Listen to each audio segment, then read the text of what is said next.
Pirms 17 gadiem uzsākot biznesu zemnieku saimniecībā Rūķīšu tēja ārstniecības augi auguši nepilna hektāra platībā, bet šodien nevien apjoms, bet arī uzņēmumu apgrozījums palielinājies vairāk nekā 30 reizes. Pirms 4 gadiem saimniecībā uzsākt arī ievārījuma ražošana. Ievārījumus nāca tā nejauši. Mēs arī ogas izmantojām daudzas tējās, un tad ar tām ogām pie reizes arī sākām gatavot ievārījumus.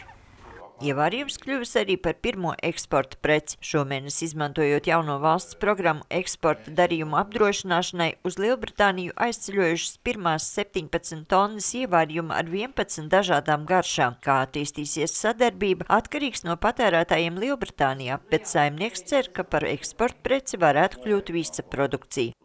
Latvija ir mazāka nekā viena kārtīga Anglijas pilsēta. Jebkura, pilsēta Eiropā ir daudz lielāka par Latviju. Līdz ar to mums potenciāls liels ir eksportēt uz Eiropu.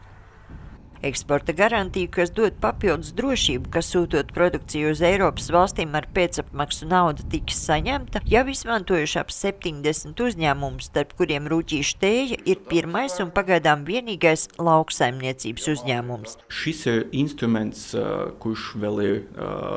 par kuru vēl jāizglīto mūsu uzņēmēji, par viņu daudz jāstāsta, lai uzņēmums ne tikai saglabātu savus tirdzniecības apjomus, bet viņus arī kāpinātu, viņam neizbēgami nāksies domāt par eksporta tirgu iekarošanu.